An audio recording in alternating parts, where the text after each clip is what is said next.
Hey gang, so this is part one of a two-part series about a trade I did with Kyle Spencer. I ended up getting two fidgets that I was really curious about, and I am so happy I did. I ended up getting, for the first one, the One Pal Zerk mechanical slider. This thing is so good, so nice, so smooth. I hope you heard all that while I was clicking through, but I tend to do that with this thing now while I'm talking. Ask my wife. So, anyways, let's have a look at it and see why I love it so much. Let's go.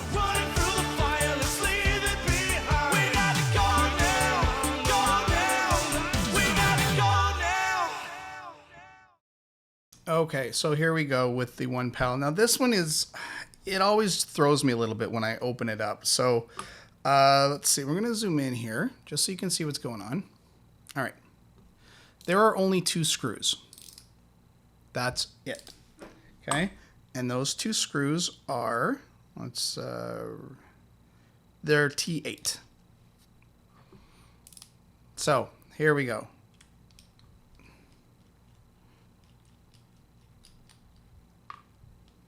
So we get the one, again, you always want to make sure you're kind of pinching it hard enough to close it.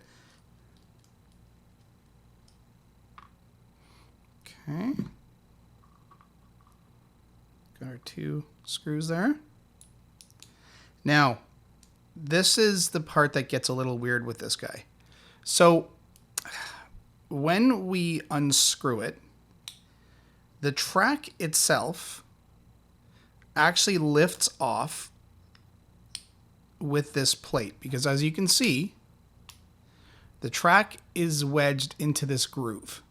So you can't pull this out. You have to pull out the plate with the track. And I'm just going to show you here first.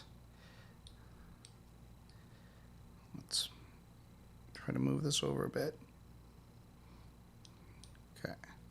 So when we pop this up,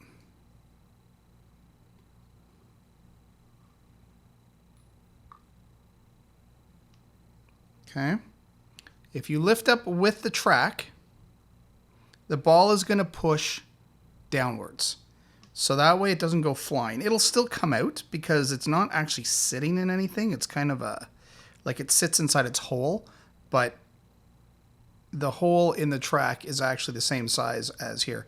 These two screws are simply posts to make sure this rides along its own track. Okay, so sort of ignore these because they don't do anything. So the one thing that I was really shocked by is that this part of the track is plastic. I mean, this thing is beautiful. It's Zerk. It's really well made, and yet then you've got this crummy plastic track. So, you know, be better, guys. Like that's really kind of disappointing, this plastic piece. So, anyways, here's what we do. The spring, as you can see, has a conical shape to it. Now mine actually is a little crazy right now. It's a little bent, but that shouldn't really matter, because what I do is I put the thin part on top. That's the, if I did it with the wide part on the top, then the ball would sink into the cone. Okay, so I just sit it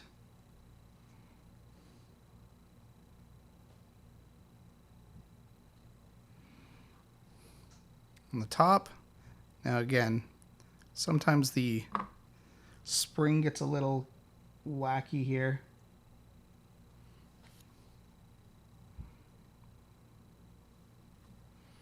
Okay, so once the ball is sitting on the spring, I'm going to push this back on top and make sure it sits into its hole. So as long as it's lined up and equal,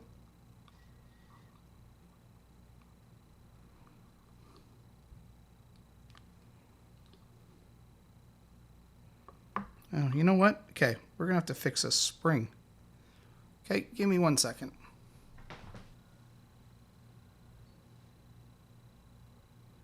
Come on, get in there.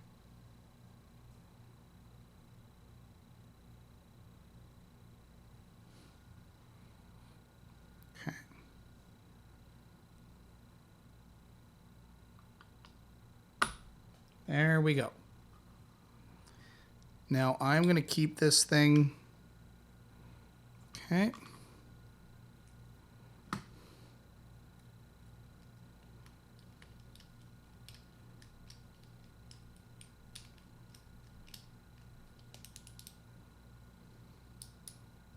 So just know that even if you do bend the spring, you can bend it back into place. You could even use a different spring if you had to.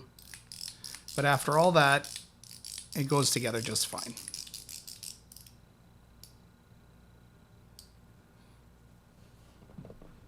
So I've zoomed out a bit. Reframe. Man, this one was a real pain.